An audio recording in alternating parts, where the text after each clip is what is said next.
اور تم ان کو ان کے قول لہن سے پہچان لوگے۔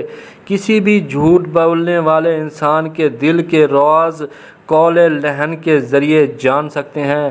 قول کے معنی ہیں رائے، عقیدہ اور باتیں، یعنی سب سے پہلے اس جھوٹ بولنے والے انسان سے آپ اس معاملے پر جس میں جھوٹ بول رہا ہے یا جھوٹ بولنے کا شک ہے، اس معاملے پر اس سے رائے لیں، اس کا عقیدہ پوچھیں اور بات چیت کریں، یعنی باتوں سے انکوائری کریں۔ لہن کے معنی ہے کسی بات یا چیز کو اس کے صحیح رخ سے موڑ دینا اور ذہانت کے بھی ہیں۔ اب قول لہن کا مطلب یہ ہوا جب آپ اس معاملے پر بات چیت کریں، اس معاملے پر اس سے رائے اور اس کا عقیدہ پوچھیں گے تو وہ قول لہن کرے گا، یعنی اس کا عقیدہ یا رائے ٹیڑھا یا غلط یا صحیح رخ سے مڑا ہوا ہوگا، یعنی اس معاملے پر اس کی رائے ہی غلط ہوگی۔ اور دوسرا یہ بھی ہوگا کہ وہ اس معاملے میں بات چیت کو دوسرے معاملے کی طرف پھیر دے گا، یعنی سوال گندم اور جواب چھولے، یا اصل موضوع سے ہٹ کر فضول گوئی کرے گا، اور دوسرا اس کا عقیدہ یا رائے غلط ہوگا۔ عزیزان من، علم منطق طیر کا مطلب یہ ہوا کہ اس انسان کے اعمال کو دیکھ کر معلوم ہو جائے گا کہ اس کے دل کے راز کیا ہیں، اور اس کی رائے اور باتوں کے ذریعے اس کے آگے کرنے والے اعمالوں کا پتہ چل جائے گا۔ اور جو جھوٹ بول کر اپنے دل کے راز چھپا لیتی ہیں، ان کے دل کا راز معلوم کرنے کے لیے قول لہن یعنی جھوٹ بولنے والے کی اس موضوع یا معاملے پر رائے یا عقیدہ یا باتیں ٹیڑھی یا صحیح رخ سے مڑی ہوئی ہوتی ہیں، اور وہ اس معاملے سے ہٹ کر فضول گوئی بھی کرتا ہے۔ ناظرین، یہی وہ علم منطق طیر تھا جس سے حضرت سلیمان علیہ السلام نے ایسی سلطنت کو وجود پذیر کیا ہوا تھا کہ آج تک کسی کو نصیب نہ ہوئی، اور اسی علم منطق طیر یا علم سیما سے مجرم پہچانے جاتے ہیں۔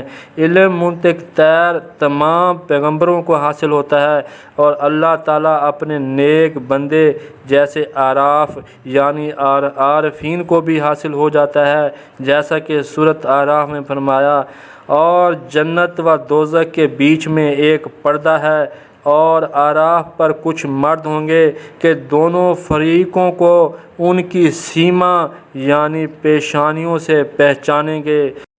امید ہے آپ نے انبیاء کی شان اور بادشاہوں کی آن علم منطق طیر کو آسانی سے سمجھ لیا ہوگا۔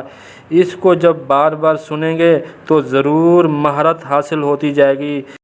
برائے مہربانی ہمارے چینل کو سبسکرائب کریں، ویڈیو کو لائک کریں اور بیل آئیکن پر ضرور کلک کریں تاکہ بر وقت ویڈیو آپ تک پہنچ سکے۔ تمام تعریفیں اللہ تعالیٰ کے لیے ہیں۔ شکریہ، خدا حافظ۔